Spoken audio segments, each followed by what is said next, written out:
When something happens to your car, you might say,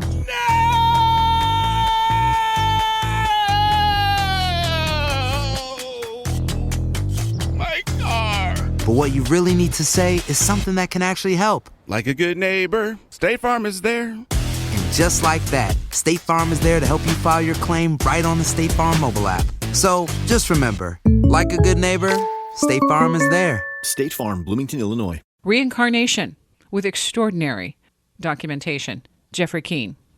He was hit with a saber, or he was hit with a bullet ricocheted off his forehead outside Shepherdtown, Virginia, which at that time might have been West Virginia, because West Virginia is split from Virginia.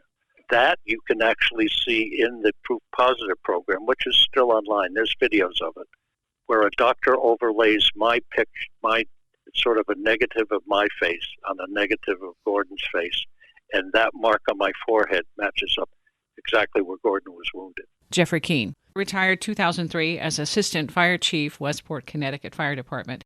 He spent the last 15 years as a shift commander, was charged with the development and implementation of standard operation procedures for the department. That's the backstory. He was also filmed for his past life experience in the A&E documentary Beyond Death, which aired April 2001. He was featured in Another Life, that aired in 2003. And he tells his story of reincarnation at the gravesite of Confederate General John B. Gordon at Oakland Cemetery in Atlanta, Georgia. You might have seen shows about him, a couple of them hosted by William Shatner, Weird or What and The Unexplained. And the one that does a really nice wrap-up is featured on his website. It's from the Sci-Fi channel Proof Positive, and that aired in November 2004. The book, Fire in the Soul. Now, he's written another book called Someone Else's Yesterday. Same topic, only the recent one has a little bit more background. And if you're interested in reincarnation and you've been looking for a story that's a slam dunk, this is it. The backstory, the coincidences, the synchronicity is absolutely astounding.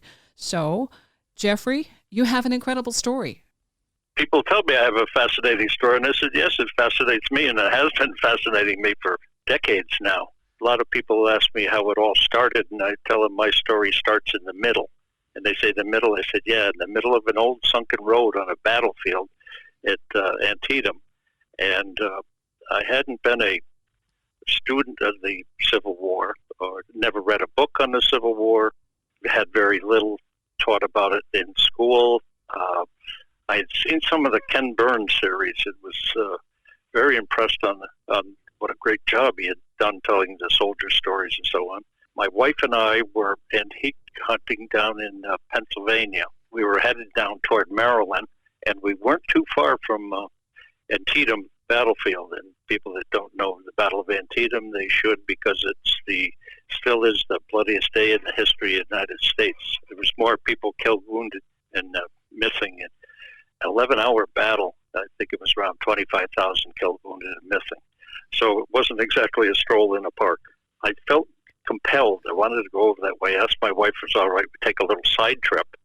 And we drove over to the battlefield, and the battle consisted of three separate battles almost. One was the cornfield, another was the sunken road, and another was Burnside Bridge. So we were going right in order, went to the cornfield, that section, and my wife and I walked around, and she shortly went back to the car and sat in the car, and that was the end of her history tour.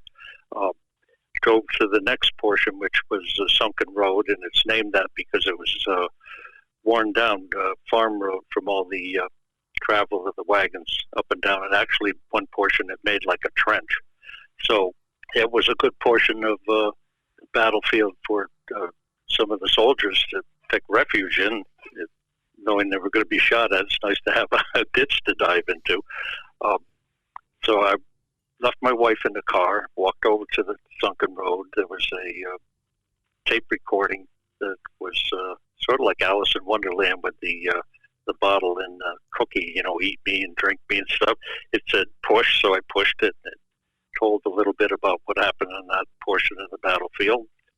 I walked down into the road itself, made a left-hand turn, and walked about 25 yards or so, and was struck with, it's very hard to explain, an anxiety reaction, I guess you would call it. I was having a hard time breathing. I was all kinds of emotions going through me. I was angry. I was sad.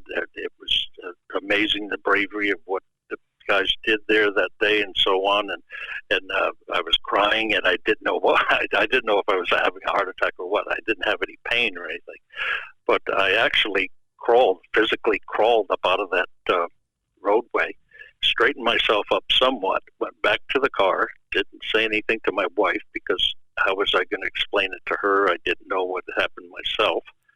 Drove over to Burnside's Bridge, got out of the car, went over to the bridge, and just gathered myself together a little more. And that was it. Went back to the car. Never said anything to my wife. And on the way out of the area, we stopped at a gift store, and there was saw this magazine, Civil War Quarterly, Antietam edition, and picked it up, threw it on the counter. My wife was cashing out, and I said, I want this. So then we went home, and I took that magazine, and I put it in with the phone books. That's back when people had phone books. Yeah. And now we skip to a little time warp here. A year and a half later, my wife and I went to her friend's birthday party. She just happened to be born on Halloween, and it was for her husband. Just happened to be born on Halloween, and they rented a restaurant and did all the decorations and everything. The woman hired a cartoonist to do caricatures and a palm reader. So my wife and I went through the line to have a cartoon done, and it was right next to where the palm reader was. And I had never seen a palm reader, psychic, anybody like that. So I was watching her as I went through the line and listened to what she said to people. And she seemed very sincere and a nice lady. And so we had the cartoon done. And after dinner, I said, my wife, I'm going to go over and see the palm reader. She said, I'm going too. So my wife was behind me in line. And just before I got to the palm reader, I said to my wife, I said, watch when she gets to me. And my wife says, why? I said, I don't know. So I sat down in front of this woman, and she picked up my hand. And I had watched her with other people. She had like a little pen light and was looking at the lines and everything. And she said, this is only the second time I've ever seen that. I said, I washed my hands, you know. She said, no, the simian line that crosses the palm, I think it's supposed to be like one of the first lines to develop in your hand. I said, simian like monkey? She says, yes. She says, yours goes right across it, almost down the other side. She said, I only know one other person that has one that long. I said, oh. Forgot to ask her what that meant, but we went on, and she, looking at my hands, she dropped them, and she said, you know things. You know stuff. She said, you're intelligent. She said, you're very intelligent. Well, I'm not going to argue with this woman. I said, oh, okay. And she picks up my hands again. She says, you know about doors and things opening and closing. And I said, well, I've had some strange things happen. She says, well, like what? So I told her what happened at the sunken road, and she's nodding her head, and she says, that's because you died there. I said, oh, good. She said, but you were hovering over your body, and you were very angry, and you yelled no. And for some reason I said to her, not yet. And she says, yes, like not yet. So there was other people waiting, and a few more things talking about, and then went back to the table. Then I told my wife I'm going through the line again. So I went up, waited through this big line. She was very popular. We waited for this big line, sat down in front of her, and she said, oh, honey, I've taken you as far as I can go. I said, let me ask you two questions. The first one was, are you sure the soldier was dead? She said, oh, there was holes all through him and everything. Then I asked her about something that happened in Florida. Well, the next day, I took my wife to work.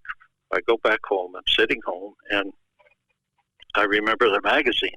Had to have it, threw it on the counter, took it home, put it with my phone books.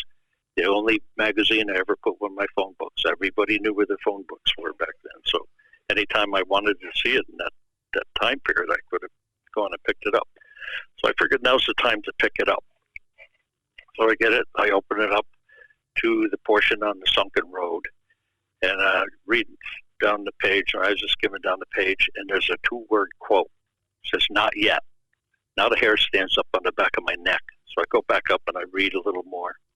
And that quote came from a Colonel, John B. Gordon. It was with the 6th Alabama. And they were in the sunken road, and his men were getting antsy, wanted to open fire, and he yelled, "No, not yet." He kept on telling them, "Not yet, wait for orders from the center," and everything. Sort of like the Bunker Hill with "wait till you see the whites of their eyes" type thing. Mm-hmm. So I read a little farther. He was wounded 5 times that day. He was shot in the right leg twice, in the left arm, the left shoulder, and the last round that took him out of action hit him in the under his left eye, went through his face and busted his jaw, almost severed his jugular, and that put him out of commission. So I said that must be the one that finished him off. And I look on the page next to the one I'm reading, and there's a portrait picture, almost full figure, of a General John B. Gordon. I said, wait a minute. He's a colonel in the story. He's a general in the picture. He lived. And then I looked at the face, and I told people I know the face very well. I shave it every morning. See, that's what's amazing, because when you see these pictures of you side by side, it's just extraordinary. It's a twin. Robert Stack used to do Unsolved Mysteries. Mm-hmm. That company started up another one called Proof Positive. They called me on the phone and wanted me to come and be on this program. And I said, what's the name of the program? They said, Proof Positive. I said, well, that's a rather ambitious title, because if you going to do something on the Loch Ness Monster, people are want to see you go in there, grab them by the neck, and pull them out. But they probably did the best on my story of anybody that ever in TV or anywhere else that ever did. I spent 6 days with them. We went back to Antietam. They gave me a physical exam. They had a facial recognition expert check the photos between Gordon and myself, and a 3-hour lie detector test, which I'll never do again because it's not pleasant. Even if you don't have anything to hide, it's not pleasant, trust me. Wow. But needless to say, there was 3 different stories, and needless to say, they spent so much time and money and stuff. My mind was the Proof Positive one, because they came up with so much evidence, visual evidence, and everything. Yeah, they worked me over pretty good. But you have birthmarks and battle wound type correlations, so this isn't. There's a lot there to unpack. These things came in spurts, and what happened was I had a photo of Gordon that I wanted a copy. And I went to the camera shop, whatever. They had one of those machines you can make enlargements. And there was a man working on it. He said, "Oh, did you want to use the machine?" He says, "It's all finished." He says, "Oh, is that the picture you want?" He says, "You mind if I do something?" He says, "I want to try the development stuff or something in all the different sizes." So he printed out all these different sizes, and one of them was Gordon's full face, enlarged. And I thanked him. You know, they just charged me for the one enlargement. Yeah. And I went home, and I was looking at Gordon's face, and I went in and stood in front of the mirror and looked and turned sideways. Gordon has a lightning streak type scar that ran from his ear down to his chin. They kind of put him back together. And at one period in his life, he looked a little bit like a patchwork quilt, because there was so much damage done to his face. He had a deep rent where the bullet went in on the left side, but the right side had all been blown apart. For anybody that knows ballistics, the bullet does more damage coming out than it does going in, because it's expanded and everything. I had the photo in my hand. I'm looking at the mark on his face, and I'm looking in the mirror, and I'm going, no. It doesn't stand out very much, but it's there, and it's noticeable, and it actually shows up in photos. If you see photos of me online with my fire helmet on and stuff, you can see the mark that I'm talking about. Well, that's just one mark. So I figured, now wait a minute, he wrote a book. He survived. He wrote a book, Reminiscences of the Civil War, and he described his wounding in Antietam. He said the first round hit him in the right calf, but didn't hit a bone or anything. Then he said that he was hit higher up in the same leg. Then he said he was shot in the left arm and it tore up some tendons. And he was hit in the left shoulder with a spent bullet, which means it didn't really penetrate too much. Most of the power was out of it. It was like getting hit with a rock that somebody threw very, very hard. And then the round that went through his face. Men don't usually suffer from varicose veins. For some reason, women seem to get them in their legs a lot more than men do. I only have 2 of them. And the only place I have them is I have one on my right calf and then higher up on the same leg. My left arm, I went to a doctor one time and had a blood clot removed. I said, "What's that from, Doc?" He says, "Oh, they just happened." I said, "Okay." I also have a marking on my forehead where he was wounded he was hit with a saber, or he was hit with a bullet ricocheted off his forehead. And outside Shepherdtown, Virginia, which at that time might have been West Virginia, because West Virginia is split from Virginia. That you can actually see in the Proof Positive program, which is still online. There's videos of it, where a doctor overlays my picture, my sort of a negative of my face on a negative of Gordon's face, and that mark on my forehead matches up exactly where Gordon was wounded. So I've got markings all over the place, the same places he was wounded during the Civil War. Well, and your website, jeffreykeene.com, you also have the segment of Proof Positive, 13 minutes or so, and that really gives a good idea of your whole story. It's on the bottom of the whole homepage. Yeah. Now, the icing on the cake for that one was back when I was 30 years old, exactly 30, because I went with my brother and some friends from the fire department down to the VFW. And at midnight became September 9th and my 30th birthday. So we're leaving, and I got such a pain in my face and my jaw and my shoulder that I told my brother, I'd been through medical training. I was in the medics in the Air Force. And I knew if you had, you could have a heart attack without having the chest pains. It could be referred pain and go other places. It hurt so much, I could take a lot of pain. I told my brother, I said, "Get me over to the emergency room." Went over to the emergency room. They did EKGs. The doctors looked at me, all kinds of chest x-rays, this and that, and could find nothing wrong. And a few hours later, pain subsided, went away, and it was gone. But now somebody say, "Hey, how'd you enjoy your 30th birthday?" I said, "Yeah, I spent it over at the emergency room. Not too pleasant."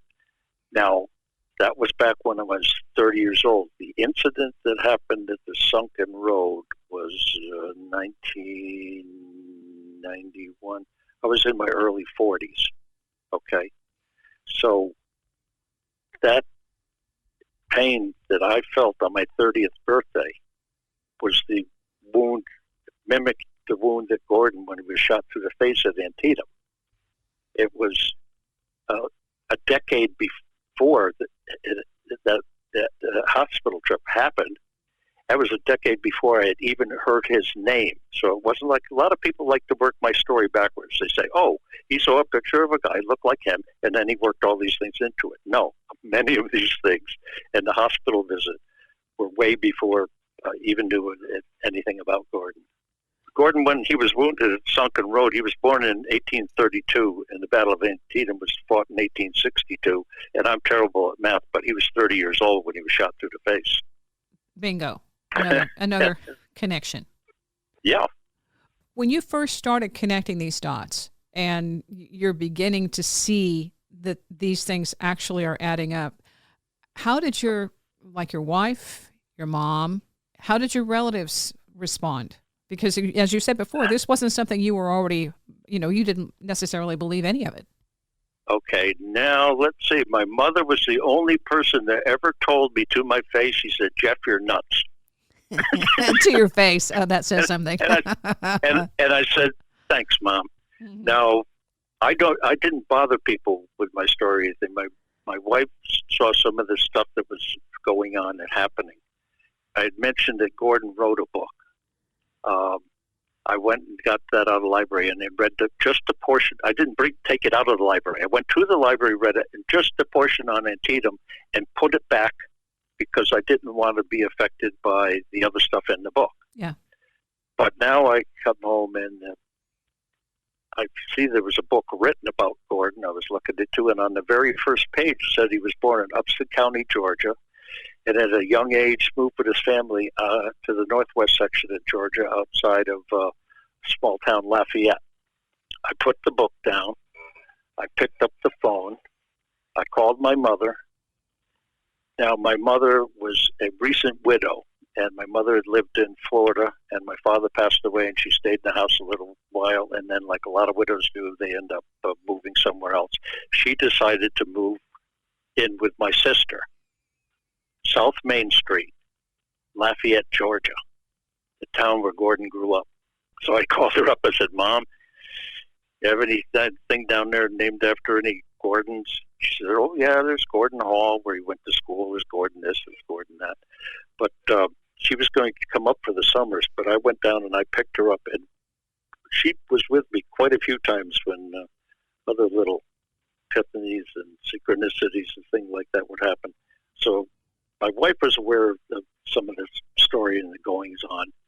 The first real mention of my story, I was on the front page of the Connecticut Post back in June of 1994. I like the way you addressed that, because when you agreed to do the interview, and then you said, okay, what page? And you said, well, the front page. You said, well, which page is that? You weren't expecting, I think, the way that they made it headline news. No, he said he said there's only one front page. But I'm a little mad at him because I told him to make sure that there wasn't any past life regression mentioned in that, because I never had it done, and I didn't want to have that in there. Yeah. And he mentioned past life regression with Jean Loomis, a woman that taught me how to meditate one day for about an hour, and I went home and I did so well by myself I didn't need any past life regressions. So now the reporter had talked to me, and then when I was at work, he had talked to my wife and got her comments and everything. And so when I went home, I said, you talked to the reporter? She said, yeah. I said, what did you tell him? She said, you can read it in the newspaper. She wouldn't tell me. And I never asked her thoughts on the whole thing. But the thing was, she said that there were so many odd things that happened that lined up in dates and places and people, and that she believed there was something to it. Yeah. And that's the first you learned of it. Pardon? That's the first that you learned that she was supportive. Oh, basically. Yeah. Yeah, I had to read about what my wife thought in the newspaper. That's what keeps relationships interesting, okay? You can't have the whole open book. There's so much of your backstory with all of the synchronicity. And then when I'm in the book, The Fire and the Soul, there's other correlations with the people that you work with the other firefighters. Well, that I people that didn't care for my first book, didn't care for my story, the thing that they were saying that they didn't like about my story was that I was saying that these people that I work with were people that I was with in the Civil War. And that's not true. People read the book carefully, they'll see that as I went through different museums and stuff like that, I came across photos that look like some of the men that I worked with. And even when I looked at the personalities of those people from the past, they kind of matched up a little bit.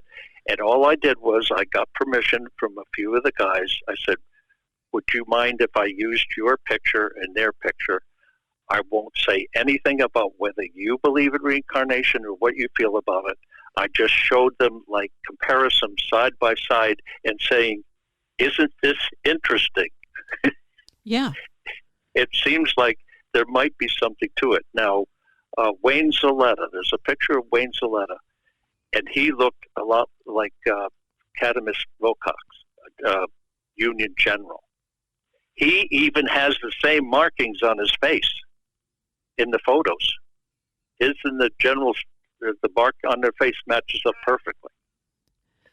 a lot of people were saying, oh, no, now it's not just him. Now it's everybody around him and all that. Well, there's another way you can look at that. The Gordon portion of my story kind of convinced me that there was something to it.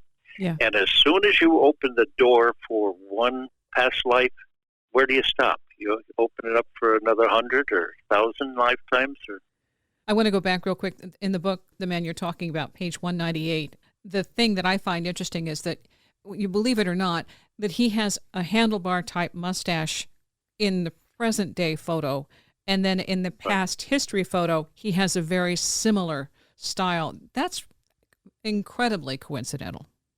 now, if you look at the other two gentlemen, the photos I found of the other lifetimes, the Civil War lifetimes, they're striking the same pose. Uh-huh. Yeah. Yeah. The mannerisms. Yeah. And those weren't staged. One of them's up on top of a mountain. They climbed a mountain or something. But they're actually standing it's like the same poses. It almost looks like a setup, but it's not. You also continued to find out more about your own past lives. Yeah, more and more. I went down to Lafayette when I went to pick up my mother. I went to, I told you, synchronicities and stuff like that. I went to pick up my nephew at school. And, I kind of invited myself. I heard the next day that they were going to do a tour of Gordon Hall, which wasn't open to the public. And it was where John Gordon went to school. And it was where Braxton Bragg mapped out the Battle of Chickamauga in the front yard, in the historical building. So I kind of went to my nephew's school, and he went over and asked the teacher if his uncle could come along with them. The teacher was very nice. Oh, yeah, you could tag along with us. We're not going to be down there for a while, so why don't you go down to the school? We'll meet you down there. So I went down to the school. Now, a man from the Chamber of Commerce was there, and he had opened the door. He said, "Are you with the tour?" I said, "Well, kind of, but not really." I said, "I'm supposed to be meeting him here." He says, "Would you watch the place for me?" You know, he didn't want to leave it unattended. So he said, "Will you watch this?" I said, "Sure." So here I used to go around looking the windows, jump up and down looking windows. Now all of a sudden I'm in charge of the place. And the class came down. I told my nephew, "Mum, on the story of your uncle's reincarnation, all that. Don't say anything." I said, "You could say that I know a little bit about General Gordon's life and all that." Ended up when they were finished at the school, the teacher asked me if I could speak to the children. Now I'm out alongside the school underneath this old oak tree with limbs on it that are about 60 feet long, telling about John Gordon's lifetime and everything. So you never know where you're going till you get there. Jeffrey Keene, he mentions meditation. What we don't get into, and what I spoke with him about a little bit, he said when he meditated, he'd often go for 6 hours. That's an intense meditation. The other thing that happened was he increased his PSI psychic abilities, and that was a little bit too much. He said you become really empathic, and so you take on everybody else's stuff. That's another thing that comes along with meditation, some of the increase in these other intuitive abilities, and sometimes it can be overwhelming. I just wanted to reference the meditation isn't just your simple sit-down 20-minute meditation. These are intense meditations, and why he was able to tap into some of his reincarnation memories. A quick break, Jeffrey Keene. Fire in the Soul. So, you've got an idea for a business. The store of your dreams. There's just one thing to figure out. Everything. That's why Shopify's all-in-one commerce platform makes it easy to sell online, in person, and everywhere else. Sell on social media, source products with an app to get that first sale feeling. It's the only solution that gives you everything you need to sell everywhere you want. So when you're ready to bring your idea to life, power it up with Shopify. Sign up for a $1 per month trial period at shopify.com/listen. Jeffrey Keene. We can't get everything in this interview. Check Reincarnation Research for his story, also his website, jeffreykeene.com. Fire in the Soul. The fact that you were able to already have had your own past history and had a chance to kind of reconcile that, people were asking for your help and your insight. This little boy was having these incredible memories of 9/11. Carol Bowman has a Reincarnation forum. It was mainly for children. She did a few books on children's past lives and so on. And I knew Carol traveling the country with Dr. Simq, travel around, and she would be at some of the same lectures and all that. And I would go on her forum once in a while to see what was going on. People would ask me questions about my story and so on. But I stayed off of it mostly, but every once in a while, one of the moderators would get a hold of me, email, say, Jeff, maybe you can help this person with this question and so on. I've done it over the years. She called me in, and there was a woman in California who had a son that was born in 2003 in October. She said he started talking around 2.5. He started saying that he was a firefighter, not that he wanted to be a firefighter.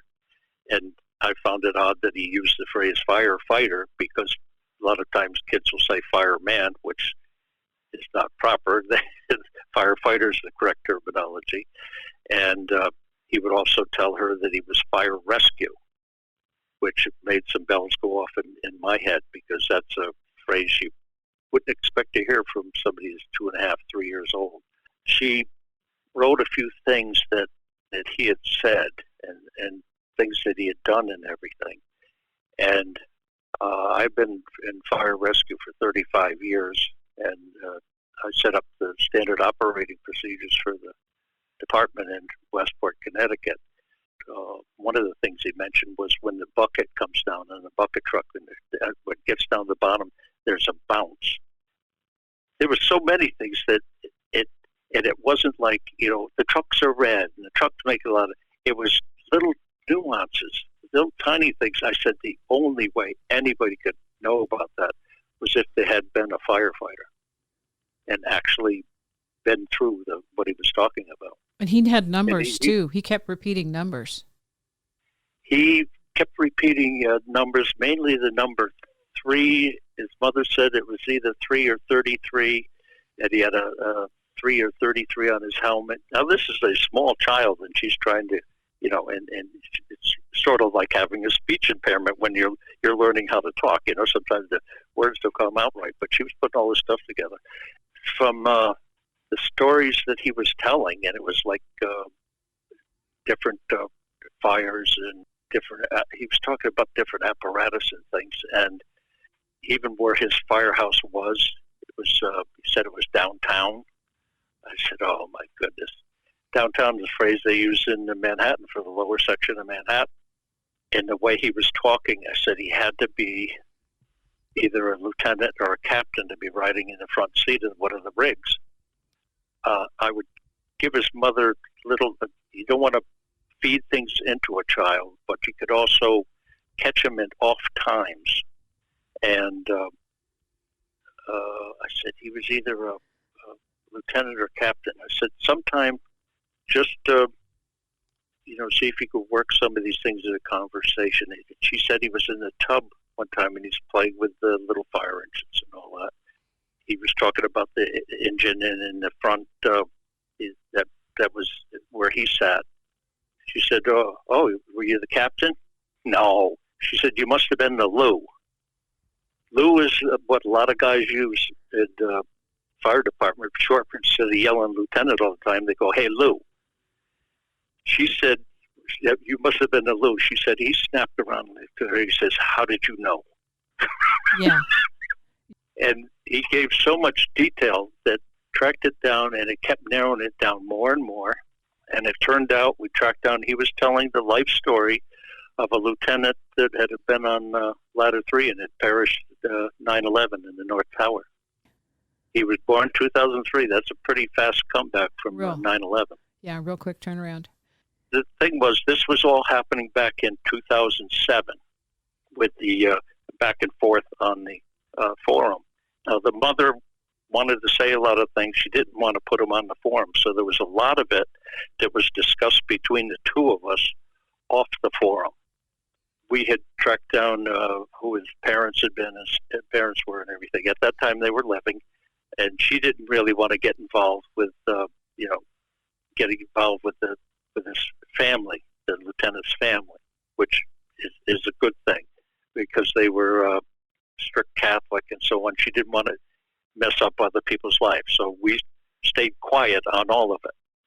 And then now, when I was putting out the new book, Fire in the Soul, I was doing a rewrite or an update of someone else's yesterday. So I did my story again and then added another portion of things that had happened to me since the writing of the first book, which was 20 years ago, and then add the section of the young boy in 9/11.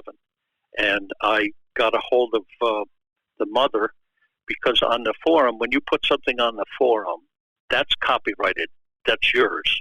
They don't have the right to do anything with it. Same thing for the mother. So all the stuff she wrote, all the stuff I did, I took all that. So in the book, we have the combination back and forth of all the things that transpired on the making of that story, and then plus all the stuff that was private to the two of us.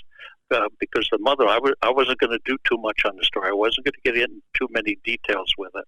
I just asked her. I wanted to ask her if I could use some of the things. She says, "Jeff, I think it's time that we put the story out there."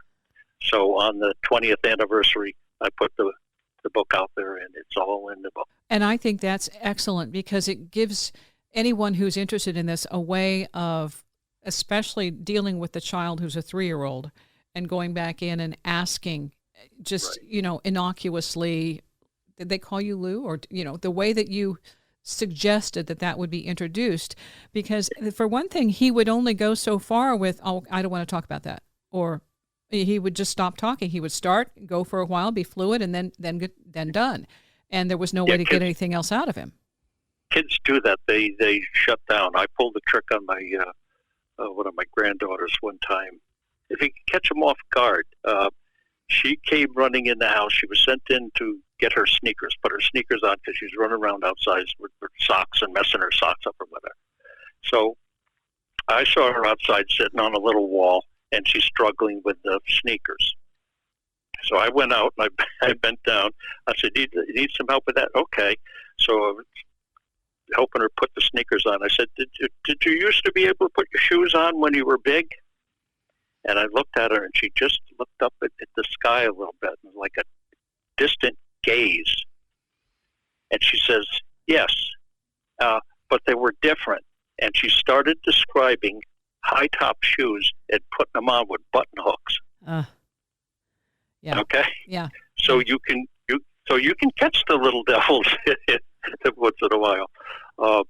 I sent the mother out in California. I sent her a picture of the lieutenant, and she dropped it in next to her son one time. He was sitting on the couch, and he looked at it. He said, "Where'd you get that? That's not a good picture," he said.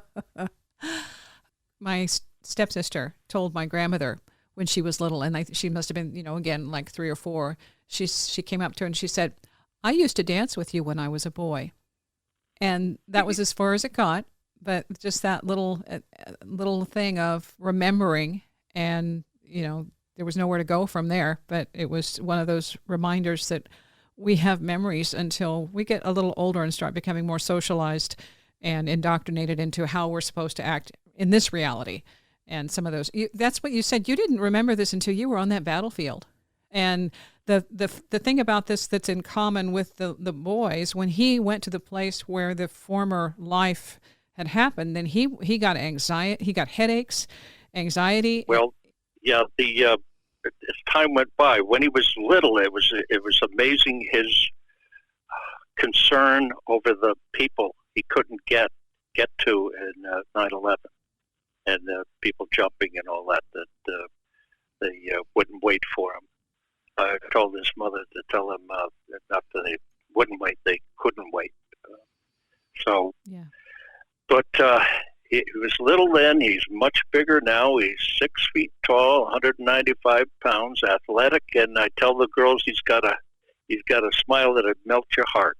But when he was 13 years old, his parents went to Manhattan, and they went down to the Trade Center, and they have that museum that's underground, and the museum has a very large vehicle there, It's ladder 3. That's the rig that the lieutenant was assigned to. They did okay up when they were above grade there, the memorial pools and things like that. They went down and they're going through the museum, and when they got to ladder 3, he wanted out of there. He told his mother he's very claustrophobic and he wanted to get out of there. They even asked the staff there for assistance to get him out as the fastest way they could. So similar to what happened to me in the sunken road, walked into that, I guess you call it a harmonic resonance. There's something abides still there. Well, imagine walking up to a vehicle that you were assigned to during 9/11. There are a lot of stories, ghost stories, hauntings about the battlefields and about places like that where there's been a lot of loss of life. Have you ever experienced, can you address that? Have you experienced anything like that? Or from your perspective, how does that play out? I had a similar thing happen with that he had done with the ladder 3, though, but it was in Harper's Ferry. I walked into a building there, and I went up on the second floor, and I came back down and shot past my wife. I said, I'm going outside. I couldn't stay there. I don't know what it was. Mm-hmm. But Spotsylvania Courthouse, the battle that was fought there was a horrendous battle. There was one portion of the battlefield, there was hand-to-hand combat for 11 hours, okay? Hand-to-hand for 11 hours straight. So that was in the Muleshoe Salient. And Gordon had been back farther with his men during the night, and one of the sentries came to him and said that they heard talking and stuff up at the tip of the Muleshoe. And he got his guys together, and the Union soldiers had gotten into the Muleshoe, and they helped push him back. I went to there's very few battlefields that are pretty much like they were when the battles happened. Antietam's a very beautiful battlefield, and it's pretty much pristine and pretty much the way it was in battle. The little battlefield of Spotsylvania is the same way. In the Muleshoe, there was a tree that was 24 inches in diameter at the near the trenches where the Confederates were. It was taken down. It was cut in half by musketry. That's how many bullets were flying around. Wow. I went and visited that. There's no visitor center or anything. You're on your own, and walked around. And I just realized, remembering all the stuff that happened there, and I wanted to bring something home with me. I wanted to find something. I was looking around. I was going to pick up a stone and bring it home, if I had to, just to have a memento from the battlefield. So while I'm standing there, there was like a flash off to my right, about eye level, and I looked over that way again, and it did it again. So I started walking over toward where I saw it, and it was like a knot in a tree. And I was picking at it a little bit. I said, wait a minute, this tree isn't even big enough to have been here when the battle was, fought and all, And now here's how my mind used to work, logical mind. It had just finished raining earlier. There was water in the knothole, and the sun must have shined off that water and blinked, because it did it like 3 times before I got to it. And I said, I guess I'm not going to find anything. And I looked down at the ground, and about an inch off the toe of my right shoe, there was a brown spot about the size of a quarter. And I leaned over, I looked at it, I cleared it off, and I picked it up, and it was like a quarter of a cannonball. Mm-hmm. So I had a little help. Also, when I got home, my theory with the sun shining on that knothole and flashing and all that, the pictures, it was overcast. There was no sun. Blew that one away, huh? Yeah. But that's what we try to do. We try to figure out, okay, logically, is there a reason? Before you jump to conclusions, you try and figure out, could there be another source for what I'm experiencing? I got to the point where I started laughing at everything. I was being pushed around. I told people I was being pushed around like a shopping cart. I was being led all over. I was taking my mother back down home, and I wanted to swing by Atlanta and go to the main library because I had read that there was a book that was written that said that the only existing copy of a boyhood sketch that Gordon had done for Youth Companion magazine was at the main library in Atlanta. So I went in, and I love the reference people, the research people, and all that. I was talking to this lady and explaining what I was looking for, and she was looking in the computer and all. I don't see where we have that and all. And she said, well, things were changed around back in 1930 and all that. I said, the book I read that said that you have the copy was written in 1955. Well, there's other reference people coming around. They're listening to the story. It is sort of like a knights on a quest. They took off. They disappeared. About 20 minutes later, the woman came back, the first original woman. She's got papers in her hand. She says, look what I've got. She said, you're not going to believe this. She said, we found it in a room that has been locked for eons, and we just got the key for that room this morning. And I looked at her and I said, you got that key because I was coming. Yeah. With all of this, you obviously know why you're here. And I like the poems that you include in your book. What is the message? Oh my, there's just so many reasons. It's not just one thing. Living a life here is the journey, the life itself. It's sort of like a mixture. Some people get mad because you say it's like a schoolroom and you're here to learn lessons, and they keep getting upset because it seems they have lifetimes where they come back and they're here and they get pummeled around and all. I believe we all come from the same source. Now, if you want to call that source God, Frank, whatever name you want to give, we all come from that source. And I refer to that source as God. And I refer to us as gods. Put a small g on it, but we're actually gods here too, because if you think about it, it all depends on your intent. If you get up in the morning and you want to do good and go out and help people, you do that. If you want to do bad, you go out and rob a bank, so on. So we have that free will, which a lot of times messes us up. But there's not one reason for all of this. It's a mixture of things. We're here to experience. We, being a portion of God, are sort of like the experiencing portion of God, because he's pretty much got to stay where he is and handle things, okay? So we may be down here to learn something for ourselves. We may be down here to help somebody else that, like, we owe a favor to, that somebody may have done a favor for us before, and so on. To be a trigger, to come across somebody, someplace, something in your lifetime that triggers you, like Antietam did, and set me on a certain path.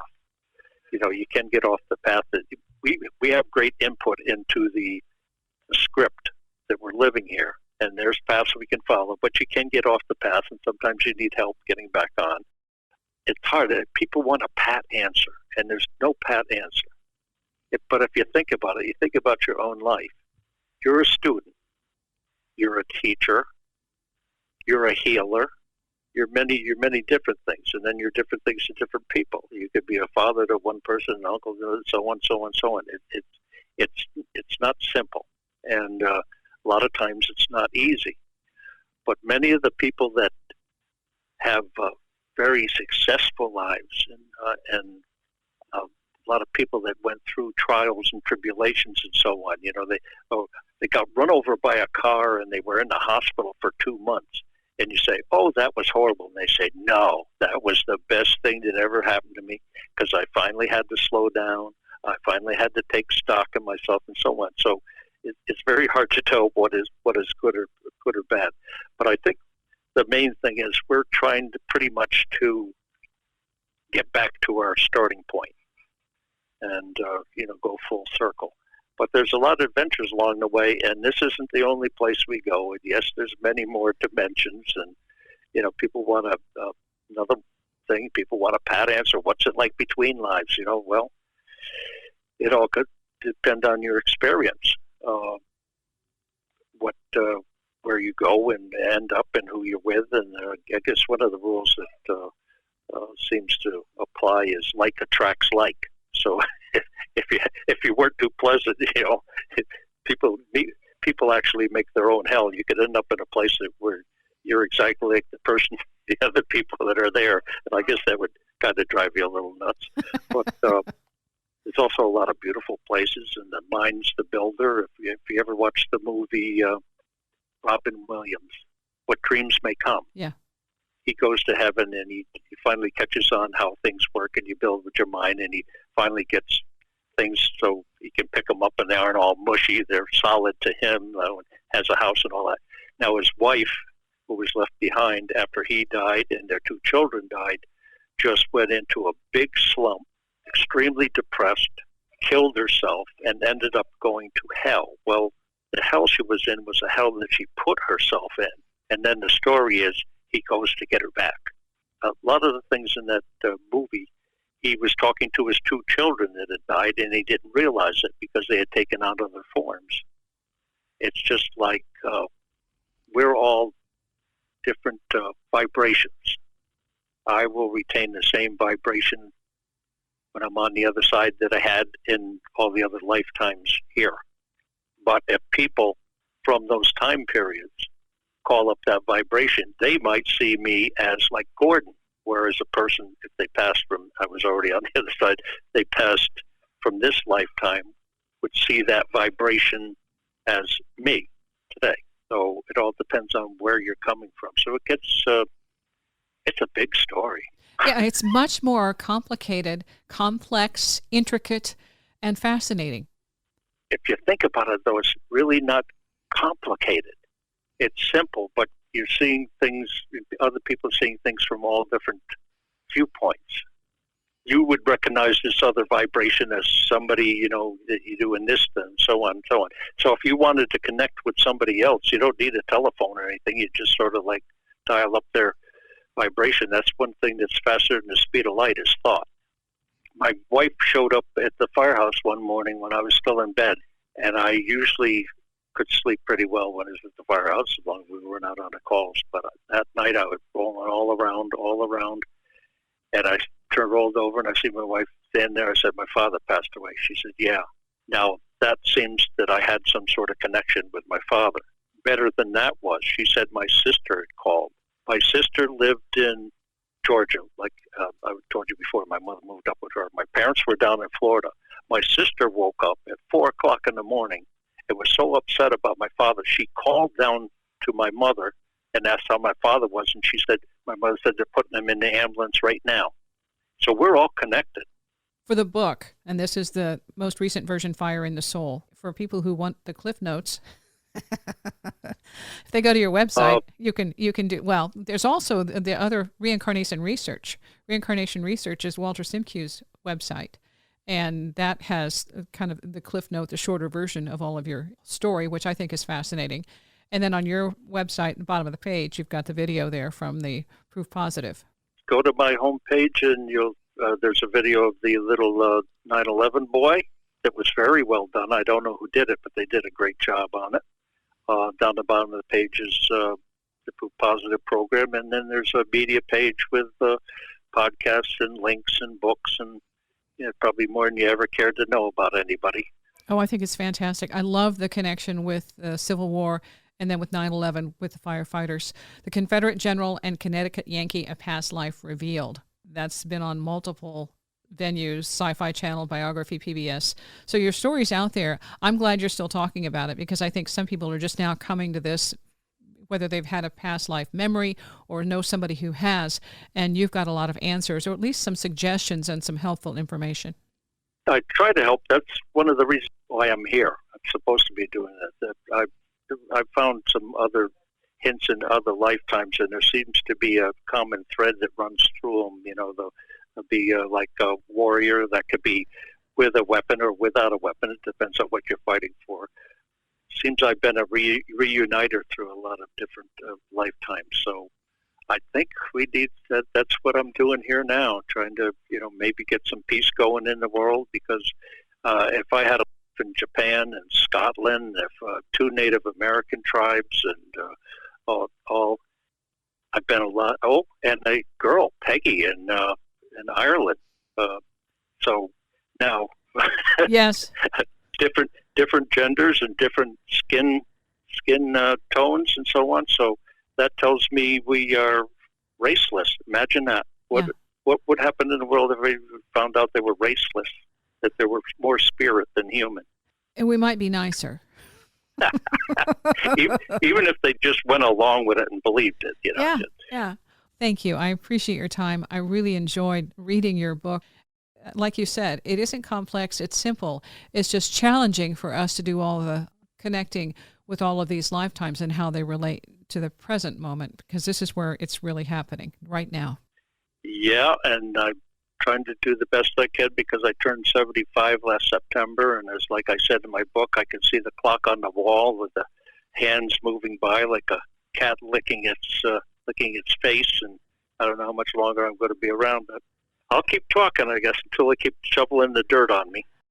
Again, Jeffrey Keene, the book Fire in the Soul, website, jeffreykeene.com. There's so much going into the background of Jeffrey's story. We don't have time to get into all of that. And again, multiple shows that he's done have videos available at YouTube, on the web. You can find them. Also some links on his website. I'll put links in the description for the show. This is one of those slam dunk reincarnation stories with pictures and documented evidence, the connections between the person that he remembers being and then the other incidentals that come along the way as he remembers additional past lives. Thanks for listening.